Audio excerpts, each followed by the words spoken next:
I remember distinctly the doctor looking at my mom and dad and saying, I need to be alone with you two for this. Leslie will have to leave. And soon a nurse came in and took me to a different room, gave me a puzzle to work on.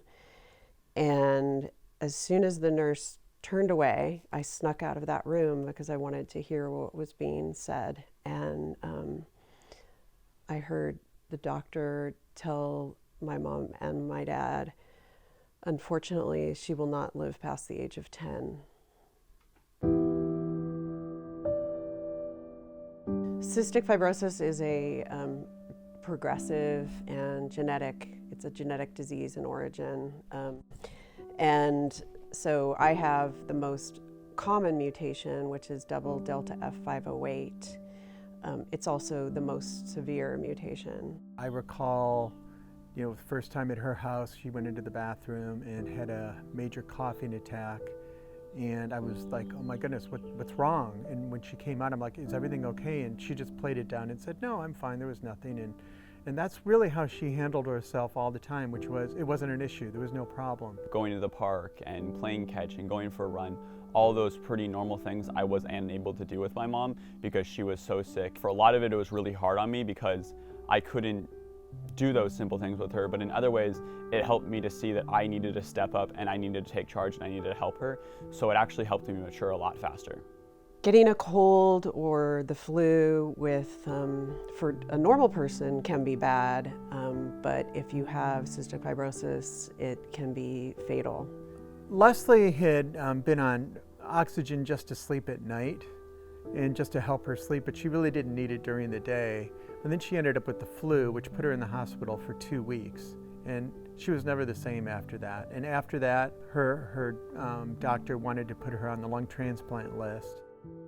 I remember looking at my phone to see who it was, and it said UW transplant. And I couldn't believe it, but I knew I had to answer that call. So I said, hello, and she said, is this Leslie? And I said, yes. And she said, are you sitting down? We may have lungs for you. I called Leslie immediately, who wouldn't answer the phone. I couldn't find her. I actually came home, searched, found her in the closet because she was freaking out. Understandably, this was a huge deal. We talked about it, and at the time I said, well, Leslie, as we've been told throughout this whole process, the very first time you're called is usually a dry run, meaning that they don't actually go through it because maybe the lungs don't work at the last minute and they just don't want to go through it, the surgery. So I'm like, it's very likely this is just going to be a dry run. So let's just go and let's do it. So we went to the hospital and we were admitted to the intensive care unit. And even then, it was considered still a potential dry run.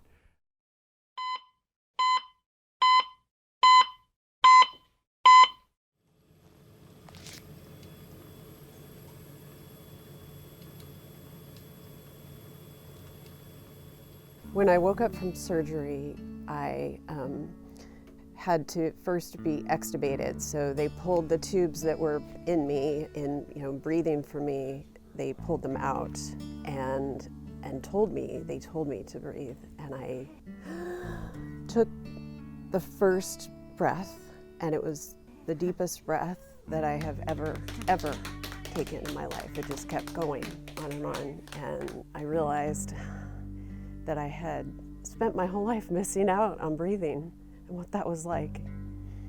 Beforehand, she could barely walk up the front steps, and then after the transplant, she could do crazy things that were like go for long 10-mile hikes, and she could take the dog all around. Beforehand, she was barely able to move, and then afterwards, it felt like she was a totally different person. It felt like a new person kind of like blossomed out from inside her, and it was really remarkable to see. I don't even know where to begin. Now I can do the things that my brain had always wanted to do, but my body didn't allow. I feel good during the day. I have energy. It is a completely different life, and it's amazing, and I'm just grateful. Meredith was the donor of Leslie's lungs. If Meredith were alive and I could actually talk to her and express to her just the immense importance of the gift that she gave not only to Leslie, but Leslie's entire family, to me, to her children, to her parent, to Leslie's parents. It's an amazing gift, and it's allowed Leslie to not only live, but live a life just like any of us have been able to live, with having lungs that allow us to walk and run and just do everything that we all take for granted. And I'd like to tell Meredith that, you know, in her family, and her mother and her father, just how important and how special a gift this really was, and that we are so thankful for that sacrifice that they all have made for Leslie and for Leslie's family. To me, organ donation is a chance at living, at being able to be alive, and I feel eternally grateful for that. Organ donation affects not just the person, but of course it's the people around them and those people around them, and it has this tremendous way of spreading that love.